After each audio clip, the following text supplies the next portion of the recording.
Bonsoir à toutes et à tous. Le Collège de France et moi-même, je suis Pierre-Michel Menger, je suis le titulaire de la chaire de sociologie dite du travail créateur ici.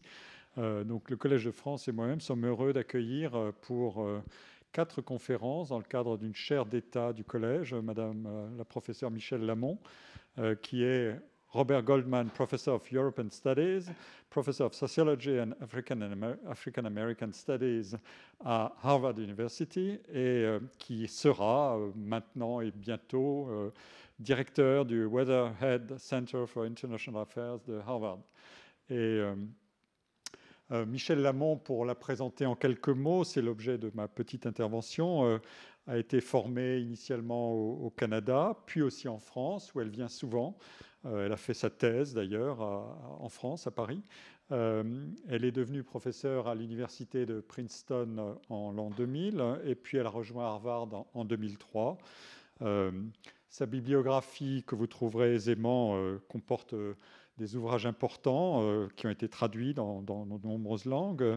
Je vous signale pour la France La dignité des travailleurs, paru en traduction à Sciences Po en 2002. Sciences Po est une des institutions en France où elle est, souvent, comme aussi à l'École des hautes études. Il y a également l'ouvrage La morale et l'argent, la culture des cadres en France et aux États-Unis, qui est paru en traduction en 1995. Un ouvrage plus récent de 2009, How Professors Think, Inside a Curious World of Academic Judgment, qui est paru à Harvard University Press en 2009, et un autre ouvrage qu'elle a co-dirigé avec Peter Hall, qui s'appelle Successful Societies. Je pense qu'elle reviendra sur un certain nombre des résultats essentiels de ses travaux, de ses contenus dans ses livres. Elle est évidemment aussi l'auteur de beaucoup d'articles, de très nombreux articles et chapitres d'ouvrages. Vous le trouverez sur son site de Harvard, tout ce que vous cherchez, et y compris vous pouvez le downloader généreusement. Elle est donc l'invitée du Collège de France sur cette chaire pour 4 conférences en ce mois de mai 2015, chaque mardi à la même heure et dans cette même salle. Le thème général de ces conférences, c'est, tel qu'elle me l'avait défini au début du processus d'invitation, c'était Cultural Processes of Inequality. Elle parlera en français essentiellement, mais je vous le donne dans l'échange que nous avions eu.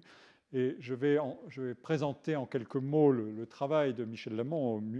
Elle le fera mieux que moi ensuite par la parole, mais tel que je l'ai présenté à mes collègues, voilà ce que j'ai dit sur Michèle Lamont.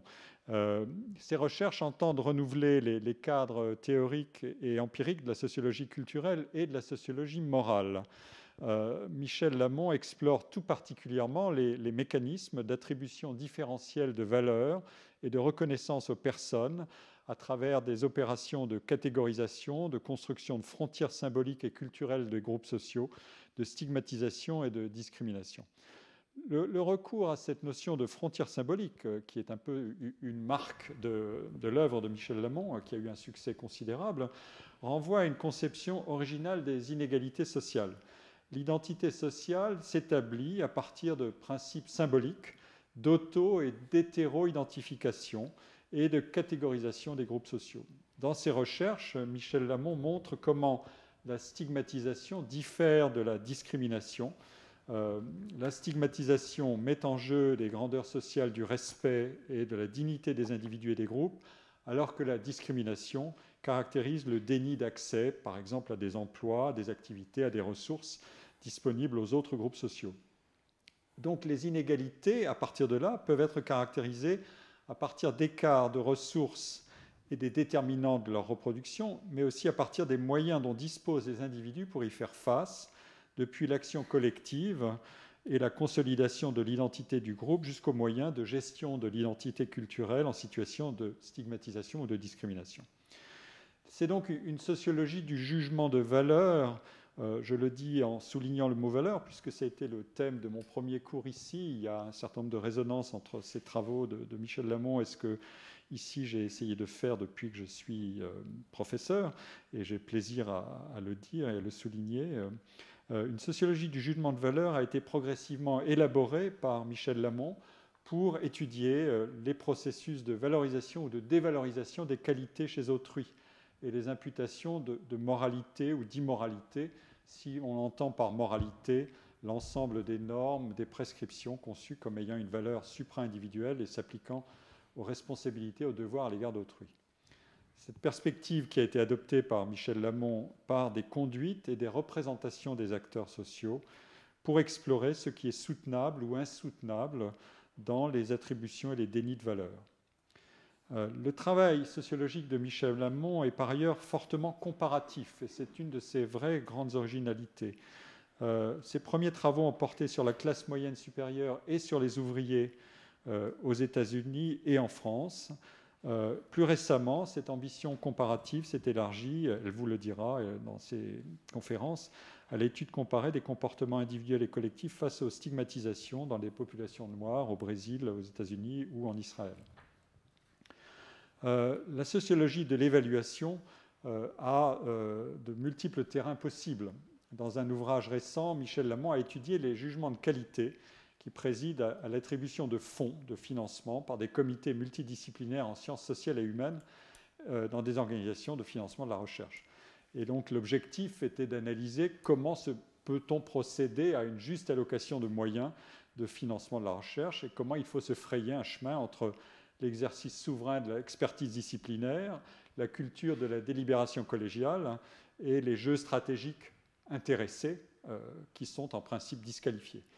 Les évaluateurs apprennent en quelque sorte, c'est ce que nous montre aussi Michel, à agir en usant d'une définition très imparfaite et très incomplète de ce qu'est la qualité ou l'excellence. Michel Lamon reviendra sur ce thème-là aussi, je crois, dans sa prochaine conférence, mais aussi dans un exposé qu'elle fera pour le colloque que j'organise ici même le 11 mai, c'est-à-dire la veille de mardi prochain, lundi prochain, sur le thème du travail et de l'emploi scientifique. Donc nous l'accueillons à plusieurs titres et je la remercie. Je lui donne immédiatement la parole en lui redisant mon plaisir de l'accueillir au Collège de France.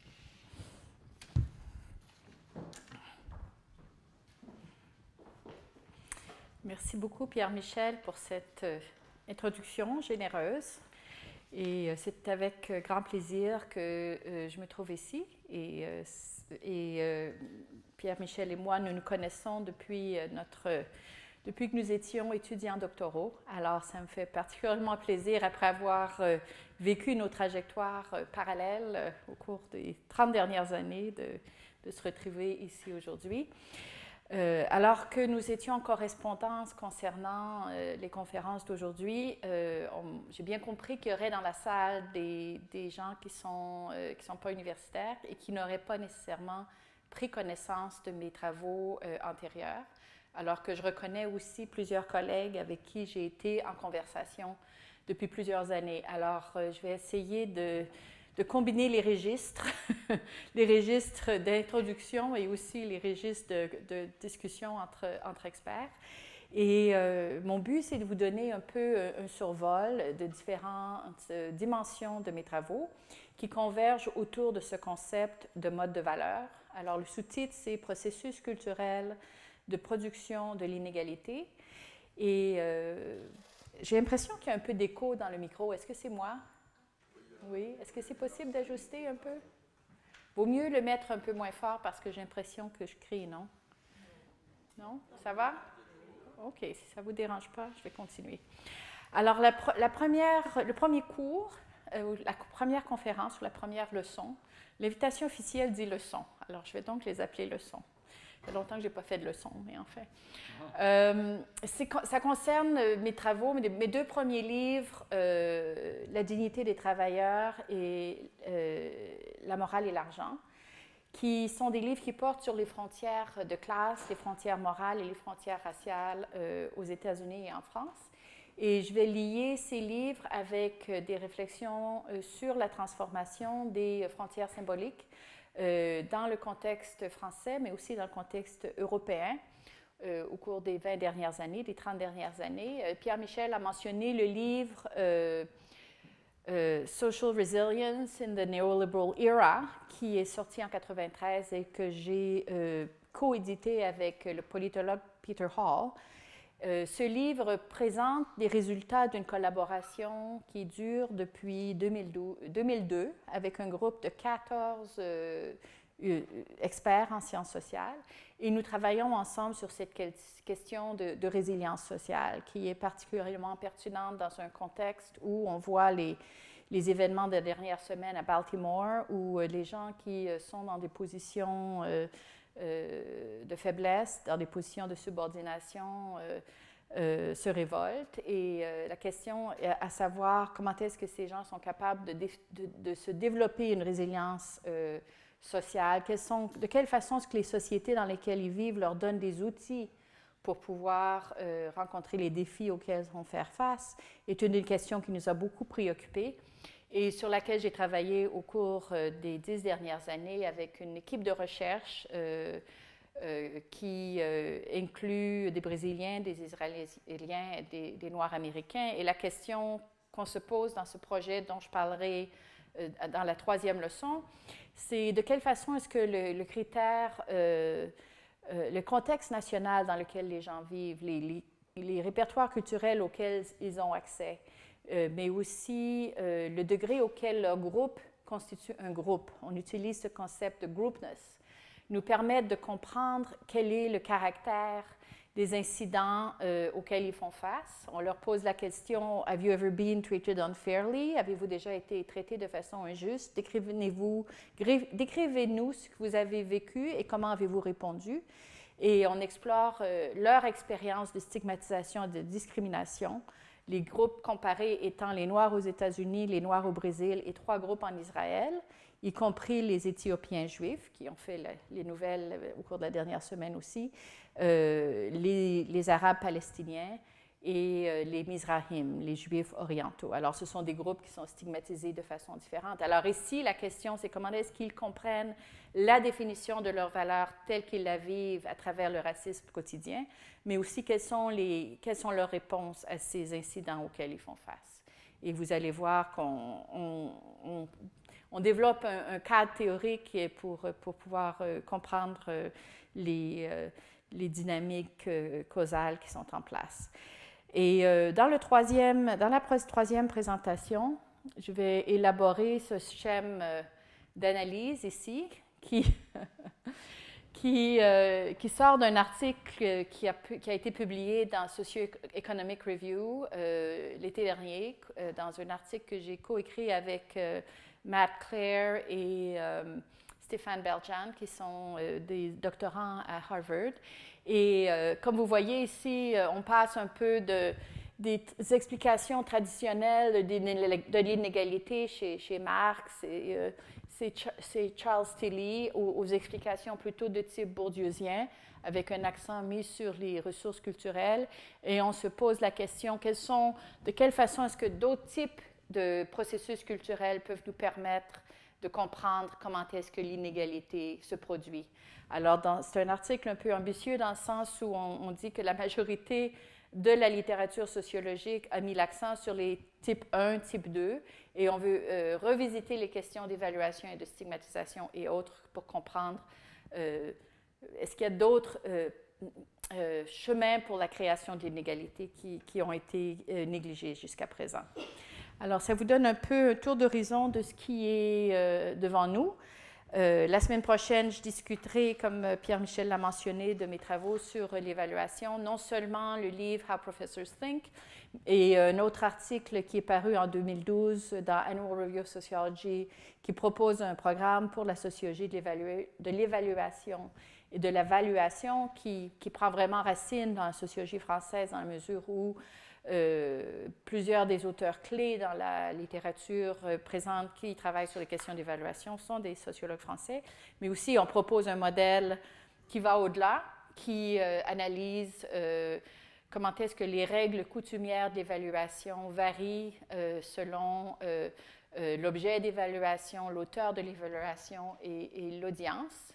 Et on fait une comparaison entre l'évaluation de fiction reviewers, les gens qui écrivent des comptes rendus sur des livres de littérature, le cas que moi j'ai analysé qui est peer review, et le troisième cas c'est management consulting. OK? Alors, ça vous donne un petit peu une idée de ce qui est devant nous. OK. Alors, je commence en vous donnant un peu un survol de ces livres qui ont défini la première dizaine d'années de ma vie en tant que chercheur. Alors, comme certains d'entre vous le savez, en tant que jeune adulte, j'ai vécu ici à Paris pendant 4 années. Et pendant ces années, j'ai été, entre autres, étudiante de Pierre Bourdieu. C'était une époque assez extraordinaire dans la mesure où j'étais dans son séminaire en 1979, l'année où le livre Distinction a paru. Il a été traduit en anglais en 84, mais déjà en 1979, on savait que ça allait être un livre très important. C'était un livre important en partie parce qu'il expliquait comment est-ce que la lutte des classes avait lieu à travers la consommation symbolique dans les relations quotidiennes et dans la formation de l'identité, dans l'expression de la culture cultivée et autres, dans l'attitude que les gens ont par rapport à la consommation culturelle. C'était assez révélatoire pour moi, venant d'une tradition humaniste marxiste. Avant que je vienne ici, j'étais étudiante en pensée politique à l'Université d'Ottawa et en tant que j'aime décrire la situation en temps colonial, en termes colonial, parce que c'est vraiment ce qui se passait dans le contexte du Québec de 1978. On lisait surtout Marcuse et Henri Lefebvre. On ne nous avait pas dit encore que Foucault existait. Et je l'ai découvert qu'en arrivant ici. Alors, on était pris dans la lutte, la coupure épistémologique et les batailles entre Poulantzas et... toujours est-il que c'était une transformation assez intéressante de comprendre comment est-ce que le rôle de la culture, de la superstructure, de l'idéologie dans l'exercice de la domination. Ensuite, en 1983, je suis allée à Stanford comme postdoc. Et j'ai été tout de suite surprise de voir dans quelle mesure est-ce que le cadre analytique que Bourdieu nous donnait n'était pas approprié pour analyser ce qui se passait dans le contexte de Stanford. Alors, j'étais déterminée d'analyser par induction de quelle façon est-ce que cette culture de la classe des professionnels et cadres français et américains était semblable et différente. Ma critique de Bourdieu, c'était qu'il mettait beaucoup trop d'emphase sur la familiarité avec la culture cultivée. Quand on lit Distinction, on voit tout de suite que la distinction entre culture cultivée et une culture populaire est au centre des enquêtes sur lesquelles le livre repose. Et j'étais intéressée à développer une approche beaucoup plus inductive pour comprendre qu'est-ce qui définissait la culture des professionals and managers américains. Et en particulier, je voulais mettre l'accent, ou je voulais au moins rendre possible l'analyse de la dimension morale comme signal de valeur qui était plus ou moins absent dans les travaux de Bourdieu. Bourdieu travaillait sur la valeur, mais il disait plus ou moins que ceux qui mettent l'accent sur la moralité, ce sont des gens qui font de nécessité vertu, ce sont des losers qui définissent leur position comme choix alors qu'ils n'ont pas le choix. Et j'étais dans une perspective qui prend ce que les gens disent au sérieux. J'étais pas du tout prête à accepter ceci. Alors, j'ai développé une méthode pour essayer de comprendre quels sont les critères dont les gens servent pour définir une vie. Quelle est la valeur des gens? J'ai commencé vraiment comme point d'entrée de comprendre quels sont les critères par lesquels on détermine de sa valeur personnelle et de la valeur des gens. Et j'ai décidé de comparer des gens des classes moyennes supérieures qui vivaient à New York et à Paris, mais aussi à Indianapolis et à Clermont-Ferrand, parce que j'avais l'intuition que venant du Béarn, Bourdieu avait exagéré le type de valeurs qu'il avait rencontré ici dans le 6e arrondissement, et je voulais voir un peu comment est-ce qu'une dimension culture-périphérie, centre-périphérie allait ajouter, et j'ai choisi Indianapolis comme Clermont-Ferrand américain pour avoir un research design qui soit parallèle. Alors, mais mon vrai objectif était vraiment d'explorer les modèles culturels par lesquels les gens définissent une vie qui vaut la peine d'être vécue. Le titre en anglais était Money, Morals and Manners parce que je voulais analyser et j'ai identifié de façon inductive le poids relatif du succès économique, du raffinement culturel et de la modalité dans la façon dont ils définissent une vie qui vaut la peine d'être vécue. Alors, ça, c'était une critique que Bourdieu prédéfinissait les critères d'évaluation, mais il y avait aussi dans son concept de champ présumé que la vie est un jeu de somme nulle, ce que je gagne, tu le perds, un système de position défini de façon relationnelle. Et j'ai voulu explorer empiriquement l'existence de zones de tolérance ou d'indifférence et de coexistence qui font partie de n'importe quel système de classification. C'est un modèle que j'ai appelé le bagel model ou le donut model parce que plutôt qu'avoir simplement ceux qui sont inside et outside, on a aussi une zone médiane de tolérance et d'indifférence qui font que, dans le fond, si mon voisin a un mauvais goût dans la façon d'y s'habiller, je peux très bien dire « je m'en fous, ça ne me dérange pas, il peut s'habiller comme il veut. S'il veut manger des donuts, il peut, je m'en fous. » Alors, quand on analyse comment est-ce que les gens portent des jugements dans la vie quotidienne sur ceux qui les entourent, il faut laisser une place pour cette indifférence dont par laquelle Bourdieu était assez indifférent. Alors, si mon programme de recherche de départ est parti à partir de Bourdieu, il a évolué très vite pour s'ouvrir sur d'autres questions qui ne faisaient pas partie de son paysage intellectuel. En ce sens que plutôt que de parler de lutte de classification, ce dont il parlait, je me suis mise à travailler sur cette notion de frontière symbolique, comme Pierre Michel l'a mentionné. Ce qui m'intéressait était non seulement d'explorer par induction quelles frontières les gens traçaient, ou le sens qu'ils donnaient à ce qu'ils valorisaient ou non, par exemple, quelle signification qu'ils donnaient au pouvoir et à l'argent, mais aussi aux questions de propriété et mécanismes des frontières symboliques. Des propriétés qui ont été depuis décrites dans les travaux de sociologie comme étant poreuses, mal marquées, nettes ou floues, flottantes ou rigides, épaisses ou fines. Les termes que je viens de mentionner, c'est des termes qu'on retrouve en sociologie de l'immigration, dans les travaux de Alba, dans les travaux en sociologie de l'identité, etc. Alors, de là à une sociologie des modèles de citoyenneté culturelle ou une sociologie des processus d'inclusion et de tolérance et de reconnaissance, il n'y a qu'un pas. Alors maintenant, je comprends ce que je fais vraiment comme une atteinte à développer une sociologie culturelle de la définition de la citoyenneté culturelle ou de la reconnaissance. Alors on peut se dire, Nancy Fraser et Axel Honneth nous donnent un modèle philosophique pour penser à la reconnaissance. Mais il n'y a pas encore d'analyse sociologique systématique pour qu'on puisse mieux saisir les processus de reconnaissance. C'est ce qui me passionne maintenant. Alors,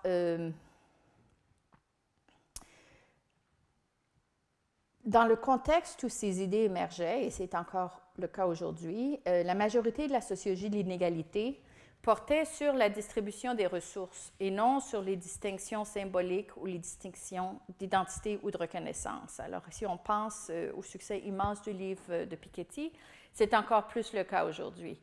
Les foules, le public est de plus en plus familier avec les patterns, les régularités de distribution de ressources et de richesses, mais par contre, on en est encore loin, je pense, de comprendre complètement quel est le rôle des dimensions culturelles dans la médiation et la création des inégalités. Bourdieu a fait beaucoup pour élargir les cadres explicatifs, certainement les notions de symbolique, de violence symbolique, de capital culturel ou de champ sont extrêmement importantes, mais ma position est qu'il demeure urgent de concentrer notre attention sur de nouvelles façons de penser la causalité et la production de l'inégalité, y compris au niveau des processus culturels, comme on a vu tout à l'heure avec le schéma que je vous ai présenté. En d'autres termes, je pense qu'il est nécessaire que nous servions de Bourdieu pour dépasser Bourdieu, pour réfléchir et, si possible, identifier d'autres relations de causalité. Alors, ça ne veut pas dire que ce qu'il a fait n'est pas important, ça veut dire qu'on ne veut pas répéter la même chose pour toujours. Alors, Une des distinctions que j'avais introduites dans le livre Money, Morals and Manners, mais aussi qui a été publié en français sous le titre La morale et l'argent, mais aussi dans un article publié en 2002 avec Virag Molnar intitulé Annual Review of Sociology, c'était la distinction entre frontières culturelles ou frontières symboliques et frontières sociales. Et par frontières sociales, on veut désigner les régularités de distribution de ressources matérielles qui se manifestent souvent dans des distributions démographiques telles par exemple l'intermariage, la concentration spatiale. Alors ce sont des patterns de distribution qui sont des manifestations d'une inégalité cristallisée, si vous voulez. Alors que les frontières symboliques ont à voir avec des patterns de représentation. Et on s'intéresse à la relation entre les deux. Alors, en développant ces idées, j'étais en conversation non seulement avec Bourdieu, mais aussi avec les post-bourdieusiens Luc Boltanski et Laurent Thévenot, qui en étaient à l'époque sur les régimes de valeurs pour le livre de la justification qui est sorti en 1991. Money, Morals and Manners est sorti en 1992. Et Luc Boltanski avait passé une année à Institute for Advanced Studies au moment où j'enseignais à Princeton. Et on avait eu la chance de discuter de beaucoup de ces idées au moment même où elles émergeaient. Alors, tandis que leurs premiers travaux étaient fortement influencés par la tradition de théorie politique, à partir de laquelle ils distillèrent diverses façons de construire leur argument autour des notions de communauté et intérêt universel, autour de cette notion de cité, ma propre approche était nettement plus inductive et s'attachait à explorer des catégories utilisées par les individus et les groupes pour définir la valeur. Ils sont devenus beaucoup plus pragmatiques et inductifs un peu plus tard, mais à ce moment-là, ils n'étaient pas tellement. Ces différences étaient déjà présentes dans le livre intitulé Rethinking Comparative Cultural Sociology que j'ai coédité avec Thévenot et d'autres collaborateurs, y compris Cyril Lemieux et Nathalie Niche, qui ont continué à travailler sur les questions de valeur. Alors, ce livre, Rethinking Comparative Cultural Sociology, envisageait des grammaires d'évaluation dans une perspective comparative. À cette époque-là, le groupe du GSPM n'avait pas encore fait de comparativisme. Plus tard, Laurent Thévenot, évidemment, s'y est beaucoup intéressé. Alors, un des outils analytiques clés, c'était cette notion de répertoire ou de boîte à outils qui avait déjà largement essaimé dans la sociologie américaine, surtout à partir des travaux de Anne Swidler et Charles Tilly, à une époque où la notion de grammaire n'était que rarement utilisée dans le contexte français. Bien sûr, elle était présente chez les sémioticiens, mais beaucoup moins dans les sciences sociales, au-delà de Lévi-Strauss et autres. Et ces notions étaient centrales à mes recherches depuis mes années à Stanford, où j'avais été très influencée par la tradition phénoménologique de John Mayer, qui lui-même était influencé par Berger et Lockman, et qui m'avait beaucoup parlé de l'importance de considérer le cultural supply side, c'est-à-dire quelles sont les boîtes à outils dont les gens se servent pour faire sens de leur vie. Alors, c'est probablement pour moi le concept le plus important qui distingue ce que je fais de ce que font certains psychologues cognitifs. Vous allez voir, c'est très important dans l'analyse des réponses à la stigmatisation dont je parlerai dans 3 semaines. Alors, cette préoccupation avec les schémas institutionnels et de diffusion est demeurée au centre de mon programme, alors que Boltanski et Thévenot s'y intéressent, mais ils s'intéressent beaucoup moins à la question du pourquoi qu'à la question du comment, et en ceci, ils sont tout à fait fidèles à la traduction pragmatique qui informe leur travail. Alors que chacun d'eux a par la suite emprunté des voies différentes, je me suis particulièrement intéressée à l'explication des processus sociaux.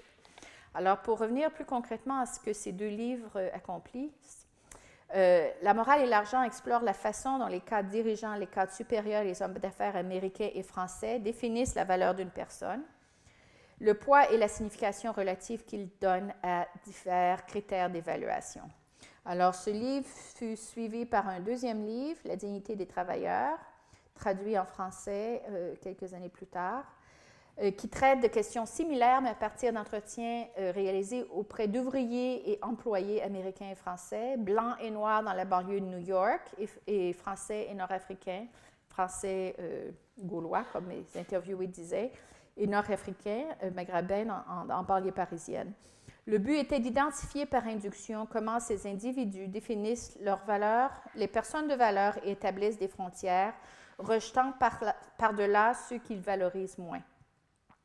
Alors, ces deux livres se composent d'un grand nombre d'entretiens approfondis, ce qui était un peu expérimental dans la mesure où je traiterais l'entretien comme un contexte d'expérimentation, où je demandais à mes interviewés de me décrire quels sont les gens qui sont semblables et différents d'eux, supérieurs et inférieurs, en leur demandant de me décrire des voisins, des collègues de bureau, mais aussi des personnes abstraites.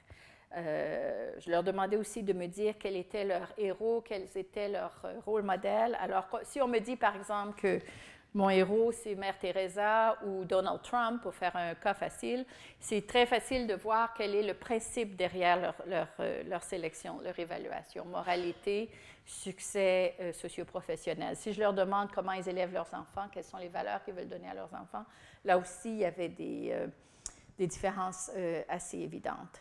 Et l'accent ici est mis vraiment sur une approche durkheimienne au principe de classification, c'est-à-dire que mon but, c'est beaucoup plus d'analyser à travers des échantillons importants de 140, 150 personnes par pays, quels sont les critères qui sont partagés. Alors, ces individus ont été choisis au hasard en utilisant une méthode d'échantillonnage que je décrirai si ça vous intéresse. Et je m'intéressais à voir quelles sont les tendances qu'on retrouve à l'intérieur de chacune des échantillonnages. Alors, le but, c'est plus de découvrir quelles sont les tendances qu'on retrouve dans chaque endroit, plutôt que de comprendre ce que chaque individu en tant que tel décrit. Je peux vous expliquer un peu avec plus de détails quelle est la logique d'analyse ici. Alors, j'ai identifié le caractère central des critères moraux mobilisés pour définir des gens comme moi à travers ces classes sociales. Alors, à la différence de Bourdieu, qui insistait bien sûr sur le raffinement culturel et la familiarité avec la culture légitime, j'ai noté qu'une proportion non négligeable d'individus appartenant à la classe moyenne supérieure établissait une distance entre eux et ceux qui avaient une faible intégrité intellectuelle ou un sens de la solidarité. Alors ça, c'est deux critères de moralité qui étaient particulièrement importants dans ces interviews. En ce qui concerne la classe moyenne supérieure américaine, ils se sont montrés encore plus catégoriques dans leur rejet des salauds, des phonies, des faux jetons et de ceux qui ont peu de probité morale tels qu'ils sont décrits dans la tradition judéo-chrétienne, c'est-à-dire les voleurs, les tricheurs, etc. Les frontières morales qu'ils établissent s'articulent non autour du curieux dilemme du tramway qui empêche les philosophes de dormir la nuit, mais au niveau de leur effort pour être à la hauteur de leur propre conception de ce qui fait un bon ami, un bon compagnon, un bon parent. Et ça, ici, c'est important parce que, en tout cas, dans le contexte des sciences sociales américaines, il y a maintenant une explosion dans le domaine de la philosophie morale qui prend souvent comme point de départ des questions comme des dilemmes de tramway. Alors, plutôt que de commencer à travers des jugements un peu artificiels sur qu'est-ce que vous faites s'il y a un tramway qui va tuer votre enfant ou tuer 5 inconnus, on s'intéresse plutôt à voir comment est-ce que les gens réfléchissent sur les questions, à savoir comment est-ce qu'on détermine la valeur morale des gens.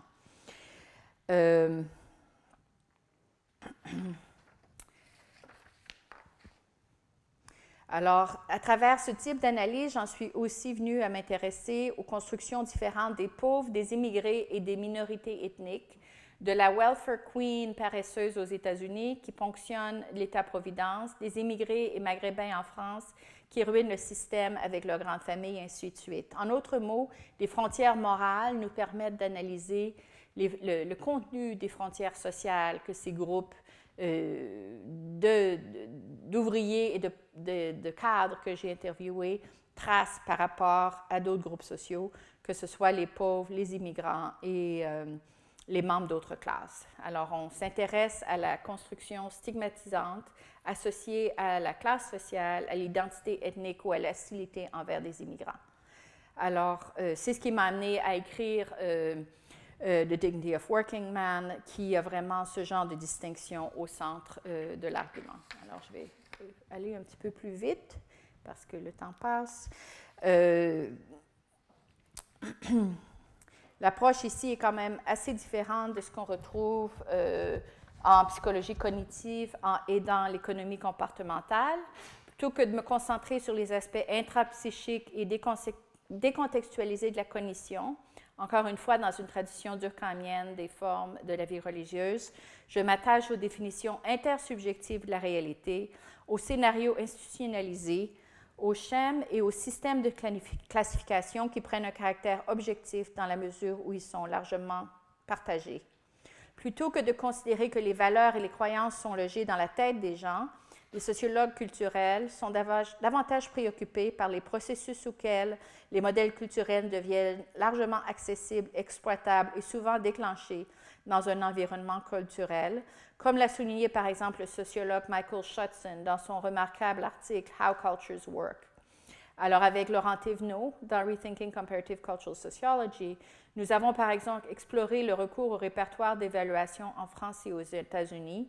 Et je soutiens que les frontières symboliques fournissent des conditions indispensables, quoique insuffisantes, aux frontières sociales, parce que si les représentations partagées permettent et limitent la monopolisation des ressources, d'autres conditions sont nécessaires, par exemple la pénurie. Alors, comme je le démontrerai dans la deuxième leçon, on peut, encore une fois, se tourner vers les processus culturels pour comprendre comment ça marche. Alors, avec mes collègues Mario Small et David Harding, on a écrit un article pour appeler à ce que les experts de la pauvreté se tournent vers des outils d'analyse comme la notion de cadre, de récit et d'institution pour précisément capturer cette dimension intersubjective et nous permettre de parler des facteurs culturels qui influencent la pauvreté sans nécessairement blâmer les victimes. Dans le contexte américain, il y a beaucoup de gens qui hésitent à parler des contextes culturels qui influencent la création de la pauvreté. On se met en porte-à-faux et on suggère que c'est important de considérer ces facteurs culturels dans les processus sociaux qui sont en action. Et ici, on se met dans une position très différente de celle qui domine présentement. Il y a le livre de Eldar Shafir et Mulanathan Scarcity qui a eu un grand succès et qui analyse l'expérience de rareté, surtout au niveau intrapsychologique. Et c'est tout dans la tête. Alors, notre position, c'est vraiment de dire qu'il faut retourner aux structures sociales et culturelles agissantes. Alors, si vous voulez, dans la période de questions, je pourrais retourner à ces sujets-là. On aura une demi-heure à la fin pour pouvoir discuter un peu. Alors, je sais que je passe très vite sur un certain nombre de questions, mais... Alors, une autre des questions qui était centrale au livre « La morale et l'argent », c'était la question du laisser-faire culturel qui, j'ai suggéré, était beaucoup plus importante dans la société américaine que dans la société française. Pourquoi? La forte mobilité sociale et géographique, le fort régionalisme culturel, la diversité ethnique et raciale, la décentralisation politique et la relative faiblesse des traditions de culture légitime se traduisent par des cultures de classe moins grandement différenciées aux États-Unis qu'en France. Alors évidemment, mon livre n'était pas le premier, ne fut que le premier d'une série d'études de cas utilisant la théorie de Bourdieu comme point de départ pour identifier les nouvelles questions empiriques concernant les inégalités. Alors, dans La dignité des travailleurs, j'ai documenté la conception de la valeur chez les ouvriers et employés. En arrière-plan, l'argumentation de la morale et de l'argent sur les classes moyennes supérieures me fournissait un point d'ancrage comparatif fondamental. Et comme je l'ai mentionné plus tôt, je me suis orientée vers ces questions de racisme et xénophobie qui vont être au centre de la troisième conférence. Alors que les deux premiers livres problématisaient la fluidité et la rigidité des frontières de groupe que Bourdieu ne prenait pas soin de mettre en cause, en d'autres mots, parce que les gens ne tracent pas lucidement des frontières dont quand ils décrivent le monde, l'attention portée sur ces frontières, je crois, aide à exercer une maîtrise sur la réactivité. Alors, c'est une approche originale qui définissait ce que je faisais. Mais pour retourner à la dignité des travailleurs, c'était une étude comparative et empirique des conceptions antithétiques de l'appartenance supérieure, de ce qui est central ou périphérique ou plus ou moins valorisé. Et ces interviews sur lesquelles le livre était basé fut conduite en 1993 et mirent l'accent sur les énergies que mettent les ouvriers et les employés à garder le monde dans un ordre moral, à se faire obéir par leurs enfants, à payer leurs factures et à survivre en dépit de conditions de travail difficiles. Et j'ai montré que les travailleurs américains et français utilisent ce registre moral pour délimiter des frontières entre eux et ceux qui ne font pas partie de leur communauté symbolique du fait de leurs fautes et défauts moraux, les classes moyennes, les pauvres, les noirs et les immigrés, et ce que ces groupes ne sont pas définis de la même façon dans les deux pays. Alors, ce que je démontrais, c'est que les travailleurs français voient généralement les pauvres comme faisant partie d'un nous, us, non comme des sangsues, mais comme des victimes malheureuses et provisoires des imperfections du capitalisme, ou comme les membres d'une armée de réserve de travailleurs dont parlait Marx.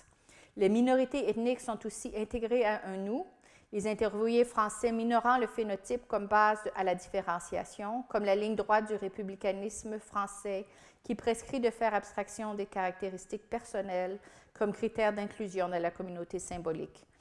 Les travailleurs français utilisent le registre de la valeur morale pour établir des frontières rigides contre les immigrés, principalement ramenés aux immigrés musulmans en raison de leur faute morale présumée, c'est-à-dire de leur incapacité à se suffire à elles-mêmes, à être responsables, respectueux des droits de l'homme et de la femme, le refus de s'assimiler à la culture française, etc.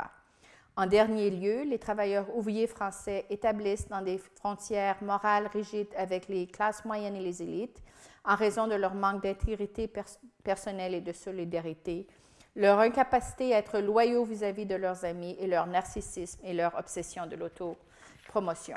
En d'autres mots, ils ne pensent pas beaucoup de bien des gens de la classe moyenne, mais n'oubliez pas, c'est des interviews conduites en 1993. Et comme je vais vous expliquer tout à l'heure, les choses ont déjà bien changé. À la différence des ouvriers américains, les ouvriers français minimisent la segmentation interne de la société en intégrant parmi les gens comme nous, us, des individus situés plus bas qu'eux dans l'échelle sociale. En effet, la majorité des gens que j'avais interviewés, des Français que j'avais interviewés, se sont montrés indifférents ou n'ont pas fait mention des pauvres, ce qui n'était pas le cas pour seulement un quart des ouvriers américains, dont la moitié a aussi établi des frontières morales vis-à-vis des pauvres. En outre, un certain nombre d'ouvriers français exprimèrent explicitement de la solidarité par rapport à ceux d'en bas. Alors, on trouve finalement, pour résumer, une situation quand même très différenciée dans les deux contextes, avec des frontières symboliques fortes par rapport aux pauvres et aux noirs dans le contexte américain, des frontières beaucoup plus faibles par rapport aux immigrés, alors qu'en France, dans le contexte de 1993, on avait des frontières beaucoup plus faibles par rapport aux Noirs et aux pauvres, mais des frontières beaucoup plus fortes par rapport aux immigrés.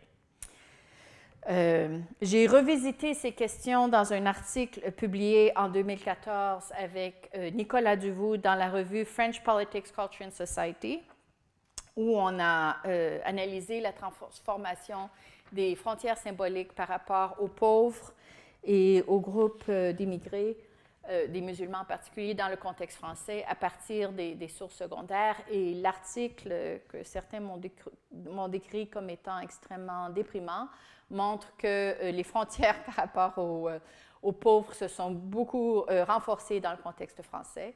Les travaux de Nicolas Duvaux montrent bien qu'on est passé à travers vers un régime néolibéral où les pauvres Français, on leur demande de démontrer qu'ils ont un haut degré d'autosuffisance. Et en même temps, on a analysé dans cette littérature, on a démontré que d'autres catégories qui n'étaient pas du tout présentes quand j'ai fait l'analyse en 1993, quand j'ai fait les interviews en 1993, les jeunes et les Roms sont maintenant très centraux. Alors, on a vraiment eu, l'article suggère qu'il y a eu une révolution dans les frontières symboliques qui caractérisent la société française au cours des 20 dernières années. Et c'est une révolution qu'on lie à la transformation du néolibéralisme, à son influence croissante dans le contexte français. Alors, ce néolibéralisme a aussi mené à une détérioration des identités collectives parmi les travailleurs, avec une individualisation des aspirations et des identités de soi. Ce changement n'a pas cependant coïncidé avec la redistribution des ressources culturelles et économiques nécessaires à une réalisation de projets individuels de mobilité sociale. Au contraire, dans le contexte d'une égalité croissante, ces ouvriers en sont venus à être, les immigrés en sont venus à être accusés des maux auxquels font face la société française, et la notion de solidarité en est par conséquent venue à être définie plus étroitement ces 30 dernières années, alors que la France opérait une transition d'une vision globale du contrat social à la mise en place de programmes stigmatisants indexés sur les ressources et où le paternalisme devient plus central. Alors, des sanctions symboliques et légales se sont multipliées contre ceux considérés incapables ou refusant de s'assimiler aux valeurs sacrées de la France, les musulmans et les pauvres en particulier. La xénophobie persistante et l'institutionnalisation en cours du pouvoir du Front national comme force politique majeure, ils sont certainement pas beaucoup. Ces évolutions sont d'autant plus problématiques que la diversité ethno-raciale de la France ne fera qu'augmenter dans un contexte d'insécurité nourri par un chômage de longue durée et une pénurie d'emplois susceptibles de s'aggraver. Il reste à voir si ces observations concernant le rétrécissement des communautés symboliques peuvent être généralisées à d'autres sociétés européennes, telles que l'Allemagne. Alors, je suis en train de développer un article avec 2 autres doctorants qui concernent ces transformations, aussi très déprimants. Ces constats préliminaires suggèrent que les frontières morales vis-à-vis des pauvres, ce que révèlent les réponses aux enquêtes, les questions dont on se sert pour ça, c'est des questions portant sur, à savoir si la paresse des pauvres nous permet d'expliquer la pauvreté dans laquelle ils se trouvent. Alors, un nombre croissant de gens répondent qui croient, qui sont d'accord avec cette position. Et ce qui suggère que les frontières symboliques par rapport aux pauvres se sont rigidifiées dans les pays européens qui ont vu la prolifération des politiques et d'idéologies néolibérales.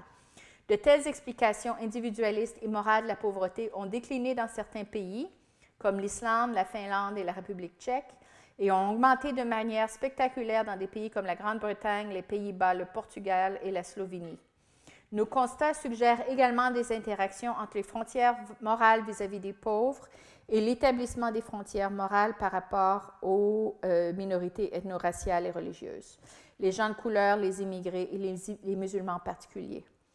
Le néolibéralisme en Europe de l'Est et en Allemagne, pays qui ont une histoire de nationalisme civique, a été accompagné d'un affûtage des frontières vis-à-vis des pauvres, alors que ces sociétés se sont davantage ouvertes aux minorités ethno-raciales. En même temps, dans les pays d'Europe de l'Ouest qui ont une tradition de nationalisme civique, l'adoption d'une idéologie et de politique néolibérale est allée de pair avec un émoussement de frontières vis-à-vis des pauvres, tandis que les frontières vis-à-vis des minorités se sont aiguisées. Donc, ceci suggère que le libéralisme ouvre et ferme différentes frontières contre une vision plus statique de l'établissement des frontières. On n'a pas de modèles nationaux ici. Beaucoup de travail reste cependant à faire avant de comprendre pleinement, de dégager les schémas de similitudes et de différences entre les pays d'Europe centrale et de l'Est d'un côté et de la Scandinavie et des États nationaux traditionnels d'Europe de l'Ouest de l'autre, de même qu'entre les pays au fort taux d'immigration et ceux au taux faible, ceux qui sont durement touchés par la récession économique et les autres, ainsi que ceux qui ont embrassé ou résisté les politiques néolibérales. Alors, en d'autres mots, on n'est pas prêt à publier ce papier, mais je voulais quand même vous présenter quelques résultats parce que ce qui émerge est quand même assez intéressant, dans la mesure où on essaye de voir si on peut généraliser ou si on peut trouver des régularités. Ces formes d'exclusion sont basées sur des frontières culturelles existantes qui deviennent plus saillantes avec l'augmentation de l'incertitude et de la pénurie et des inégalités. Cette combinaison devient encore plus puissante sous l'influence du néolibéralisme puisque les réseaux de solidarité sont remis en cause sous la pression de l'individualisme, de l'individualisation du risque et le fondamentalisme du marché, ce qui est plus ou moins notre définition du néolibéralisme. Ce que cela présage pour l'avenir est davantage d'isolement, inséparable d'un déclin du bien-être collectif. Je soutiendrai que l'alternative à cela est une mobilisation plus active pour affirmer la valeur des vies ordinaires qui ne seraient pas strictement organisées selon le principe de la maximisation du profit, mais qui mettraient l'accent sur des genres de biens collectifs plus communautaires et de nature différente, loin de l'homme unidimensionnel, critiqué par Marcuse et Fromm, quand ils écrivent « être » et « savoir » comme deux modes alternatifs d'existence. Ces thèmes reviendront lors du 3e cours. La situation a bien changé au cours des dernières années, mais les enjeux demeurent plus ou moins identiques. Alors, le thème que vous voyez émerger ici, c'est celui que ce qui est optimal, c'est une situation où on a la coexistence de plusieurs critères de définition de la valeur. Alors, la situation, j'avais suggéré dans la dignité des travailleurs que les travailleurs français avaient encore accès à une plus grande diversité de critères d'auto-évaluation que les travailleurs américains qui avaient plus tendance à se définir comme losers. Alors, la question qui se pose, c'est quels sont les processus par lesquels une pluralité de critères d'évaluation peut demeurer disponible. Alors, ceci nous amène au sujet général du bien-être collectif, qui est le dernier thème que je développerai aujourd'hui. Et ici, je me tourne vers ce livre Social Resilience in the Neoliberal Era, qui présente les résultats de cette collaboration qui s'est déroulée depuis 2002. Alors, plutôt que de voir le néolibéralisme comme la source de tous les maux, on adopte une position plus ouverte qui est de dire le néolibéralisme, c'est plutôt un ensemble de transformations qui ouvre et qui ferme certaines possibilités. Alors, au moment même où la libéralisation de l'économie permet une croissance des marchés au Brésil, en Inde et en Chine, dans les BRICS, on voit une situation où les travailleurs européens ont des conditions de travail qui se détériorent rapidement. Alors, notre point de départ, c'est vraiment que le néolibéralisme est un processus syncrétique et qu'il faut analyser empiriquement les possibilités qu'il ouvre et qu'il ferme dans différents endroits. Alors, le premier chapitre, qui est un peu l'encre du livre, c'est un chapitre écrit par Peter Evans, un sociologue du développement, et Bill Sewell, un historien de la France, où ils analysent le néolibéralisme comme une série de changements qui se renforcent mutuellement et qui ont lieu simultanément à plusieurs niveaux. Alors, au niveau économique, dans le fondamentalisme du marché, au niveau politique, avec une utilisation notable de la rhétorique, des lois et des politiques publiques, dont le but est de renforcer les mécanismes de marché, au niveau administratif, avec la multiplication des outils de vérification, et au niveau culturel, avec une transformation profonde des définitions partagées de ce qui fait de la valeur à travers cette notion de performance économique. Et vous voyez ici, on boucle la boucle, un rétrécissement des communautés symboliques et des solidarités de façon très proche à ce que je viens de décrire dans le cas français, avec l'établissement de frontières plus rigides vis-à-vis des pauvres et des membres de groupes ethno-raciaux minoritaires. Alors, je me dois de souligner que ces transformations dans la définition de la valeur et dans la mesure du néolibéralisme promeuvent une vision du succès ou de ce qui constitue une vie bonne comme étant de plus en plus exclusivement centré autour du succès professionnel et économique. Et ça, en passant, c'est très clair aussi dans les interviews qu'on a conduites avec les Noirs aux États-Unis pour le livre qu'on est en train de compléter sur les réponses à la stigmatisation. Et que le succès professionnel et économique, c'est une façon de répondre au racisme qui marche. Alors, dans la dignité des travailleurs, j'avais expliqué comment ces travailleurs français étaient mieux équipés que leurs homologues américains parce qu'ils étaient beaucoup plus critiques des cadres, les Ken and Barbies, comme ils les appellent, parce qu'ils étaient susceptibles de se voir, moins susceptibles de se voir comme des losers, comme des perdants. Ils étaient plus susceptibles de mobiliser plusieurs matrices concurrentes pour évaluer leurs valeurs, y compris une matrice centrée autour de la valeur morale par laquelle la solidarité et le fait d'être là pour ses copains revêt une grande importance. L'influence du néolibéralisme et l'insistance qu'il met sur la compétition et la liberté des marchés encouragerait un nombre croissant de travailleurs américains à admirer et à envier ou à vouloir imiter les capitaines d'industrie ou la upper middle class, de la même manière que la France contemporaine produit des petits moyens, ce qui désigne un groupe intermédiaire entre la classe ouvrière d'où ils sont issus et la classe moyenne à laquelle ils aspirent, qui a adopté avec conviction les principes clés du néolibéralisme dont Sarkozy était le héros. Alors, de façon, l'évolution qui va avec ce néolibéralisme qui, à un certain niveau, est seulement un renforcement du American Dream. Ça veut simplement, l'American Dream était là, mais ça devient encore plus accentué. Ça devient de plus en plus le principe exclusif à travers lequel les gens définissent leurs valeurs. Alors, l'un des marqueurs et moteurs du bien-être collectif, nous proposons dans ce livre Social Resilience in Neoliberal Era, mais aussi dans le livre qui l'a précédé, Successful Societies, qu'un des moteurs du bien-être collectif est la capacité d'une société à rendre accessible une multiplicité de répertoires à l'aide desquels les individus peuvent déterminer leurs valeurs, de telle sorte que moins d'individus soient condamnés à se voir comme losers d'un genre ou d'un autre. Alors ici, nous revenons à Erich Fromm et à l'homme unidimensionnel de Herbert Marcuse. Le bien-être collectif serait nourri de la diffusion de modèles de reconnaissance variés, tant et si bien que 100 fleurs différentes pourraient être éclore. Ici, c'est une citation, je paraphrase Mao, mais ça marche beaucoup mieux en anglais qu'en français.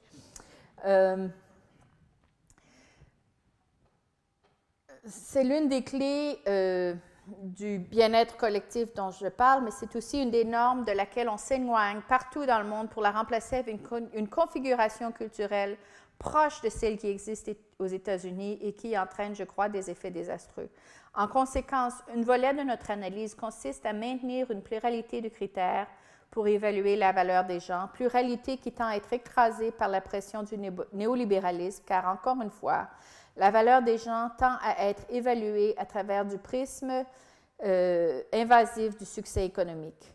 La question du maintien des plurarchies et des hétérarchies est centrale dans l'étude du bien-être collectif et plus généralement dans la sociologie de l'évaluation, comme je le soutiendrai dans le deuxième cours. Plus un groupe de statut peu élevé peut maintenir l'idée de sa propre valeur indépendamment des autres, mieux il s'en sortira. Et le travail de marquage des frontières joue un rôle central dans ce processus. Ceci ne peut se comprendre qu'en se concentrant sur les microdynamiques d'inclusion, d'où l'importance de développer une sociologie de l'évaluation et de la valorisation pour comprendre comment l'appartenance sociale est étendue et contestée, comme je le théoriserai dans le cours suivant et le démontrerai dans le troisième. L'objectif est d'élaborer une théorie générale qui dépasse les chemins bourdieusiens ou foucauldiens parcourus en long et en large et en travers pour exprimer comment les processus culturels alimentent les inégalités. Alors, c'est l'idée d'une sociologie de la reconnaissance dont je parlais plus tôt. Alors, dans Social Resilience in Neoliberal Era, nous envisageons une résilience sociale en analysant la façon dont les institutions et les répertoires culturels la permettent. Nous y procédons en considérant les outils et les ressources mis à la disposition des individus et des groupes pour faire face aux défis qui accompagnent le néolibéralisme. La disponibilité des messages culturels qui favorisent la diversité et les faibles statuts des frontières font partie de ces outils et ces ressources. Par exemple, un jour, j'étais à San Francisco et je me souviens, j'étais dans le métro, je suis sortie du métro et il y avait devant moi de grands panneaux célébrant The Rainbow Nation.